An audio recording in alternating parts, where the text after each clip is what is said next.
মেসির বুদ্ধিমত্তা শুধু গোল করার মধ্যে সীমাবদ্ধ নয়, তাকে ফুটবল ইতিহাসের অন্যতম সেরা ফুটবল আইকিউ সম্পন্ন খেলোয়াড় হিসেবে ধরা হয়।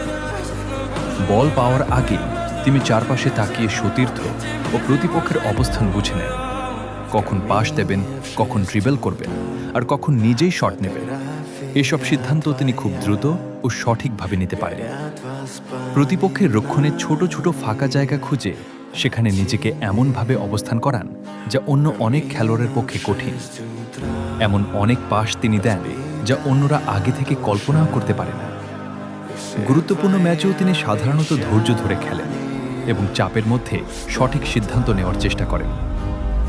এই কারণেই অনেক কোচ, খেলোয়াড় ও বিশ্লেষক মনে করেন মেসির সবচেয়ে বড় শক্তিগুলোর একটি হল তার অসাধারণ ফুটবল বুদ্ধিমত্তা, যা তাকে দীর্ঘ সময় ধরে বিশ্বের সেরাদের একজন হিসেবে প্রতিষ্ঠিত করেছে।